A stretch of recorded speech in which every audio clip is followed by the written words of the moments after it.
Water, it sustains us. It's kind of the most neutral tasting thing in the world. I mean, it does have a taste, but it's not exactly an offensive taste, nor is it really an exciting taste. It's just water. That's the Super Mario Galaxy movie. And that's saying that as a, huge Nintendo and Mario fan. It just sort of is. It's not unwatchable, but given the choice, I'd probably choose to watch literally anything else. Just like water. But it is slightly more complicated than just okay, because there is some stuff to enjoy here, but only if you're a Mario fan and or a Nintendo fan in general. I will try and keep it as spoiler light as possible, but if it was in the trailers or posted on social media, then it is fair game, but I'll try not go into too much detail. So let's talk about the Super Mario Galaxy movie.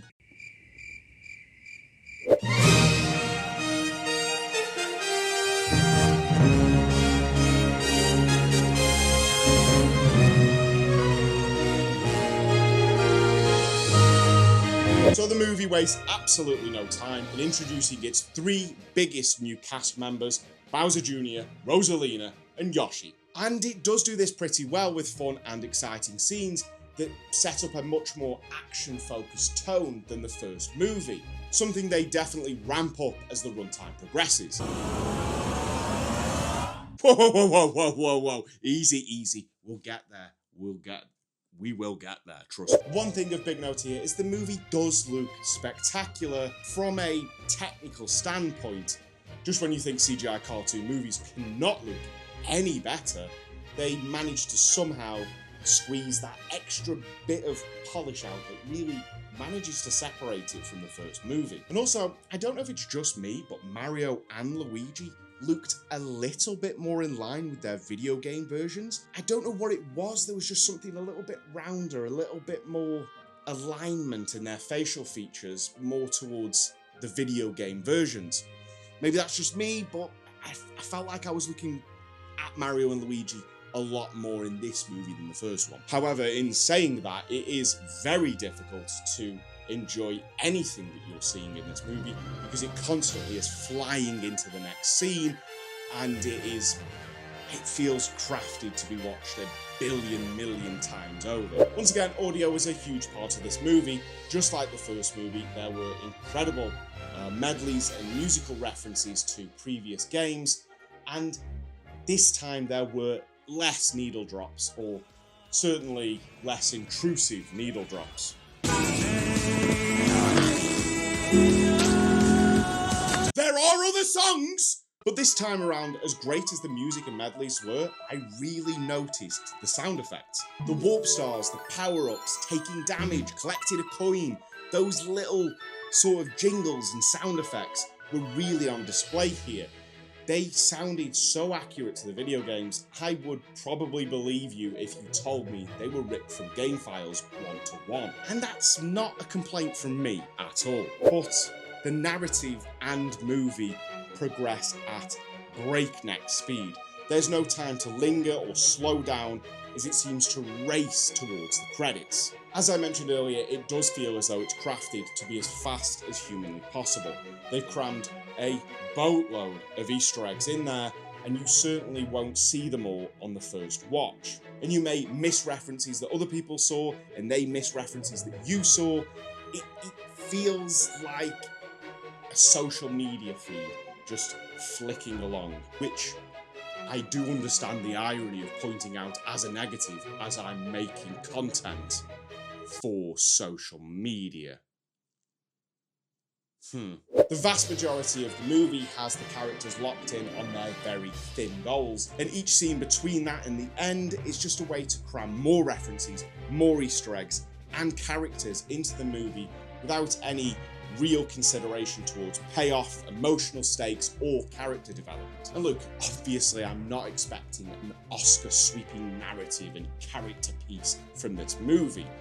I make this criticism in direct comparison to the first movie. I felt like the original movie did take time to at least attempt emotional character depth, with Mario feeling like his father was disappointed in him, to Luigi being a coward that couldn't quite muster up the courage to do anything. Those themes are hit multiple times before the payoff at the end, where Mario, beaten and broken, pulls himself up to face Bowser once again, knowing that defeat is probably inevitable, only to be saved by Luigi finally mustering up the courage to defend Mario, just as Mario had defended him countless times.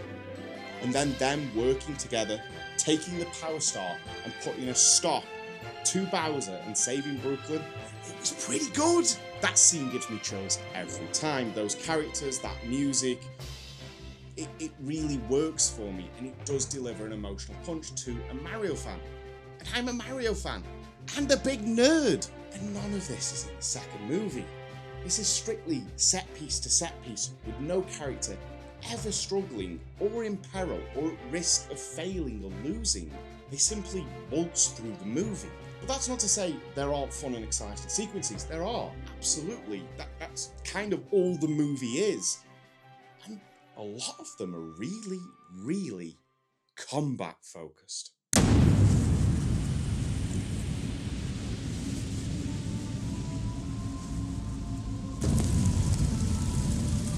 I went into this movie thinking there's absolutely no way they'll ever make a Smash Bros. Movie. They will not have these characters beating the absolute life out of one another. But they did have exactly that in multiple points of this movie. And whilst that was never hero on hero, it was all entertainingly choreographed fight scenes between heroes and villains, as well as a fairly big cameo towards the end of the movie in the final fight that was the tipping point of, oh yeah, Smash Brothers may be on the table. And no, not that cameo. Fox McCloud.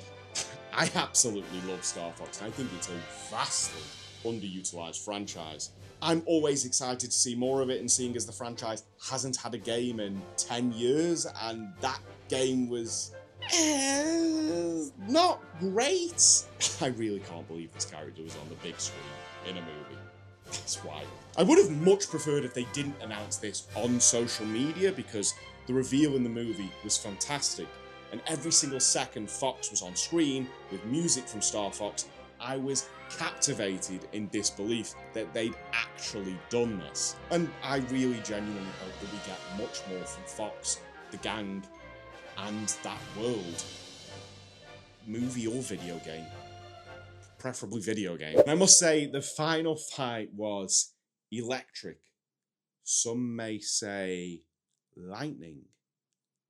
Oh, brother, this guy stinks! Power-ups, transformations, team-ups, and Marvel superhero level fighting, it just kept delivering on upping the excitement and the references in that fight, but with no emotional stakes or payoff or any kind of substance at all. Like Pepsi that's gone flat. Tastes the same, but there's something really wrong about it. It is a real shame that they didn't manage to add any emotional themes or stakes into the movie, because it's just water. It's never super boring, but it's never super engaging either. It's just kind of okay. I've tried to stay away from spoilers in this review, so there's a lot more detail I could go into, but not really anything more big picture to say. Fox does appear in the mid-credit scene, is kind of the star of the mid-credit scene, and it does feel like that scene is setting up some sort of Star Fox project, possibly, probably from Illumination. And the post-credit scene does tease a third Super Mario movie, or looking at it a different way, is another tease towards a Smash Bros movie. Look, I'd give the Super Mario Galaxy movie a D. I took both of my kids to see this, and I think they both enjoyed it. My youngest is a big Mario fan and was super excited to see this movie. He's been waiting for weeks and weeks since he first saw the trailer. But he sort of sat there with a glossy look in his eyes, never really reacting to it. And this is a kid that gets excited about things. I mean, he's asked when's Mario Galaxy Day almost every day for like 2 months. But he just sort of sat there staring as though he was wired into the Matrix or something. Trying to engage in conversation with him afterwards, he couldn't really recall specific moments. And in the days after seeing it, neither kid has really spoken about the movie or referenced it in any significant way. And I think that's largely due to how incredibly fast and inoffensive the movie is. Nothing stands out. It's a blur of colour and nostalgia with no centre or heart to it. I'll go back to what I said at the start. If you're a Nintendo fan, or a Mario fan, and you just want the easiest movie you've ever watched in your life, that is a pretty fun ride, then Super Mario Galaxy will probably scratch that itch. But as a movie, as a piece of art and expression, this falls really short of the mark for me. I exist in this paradox of enjoying it, but fully, completely and utterly understanding that this is not a great movie. I'll see you in the next one. Bye.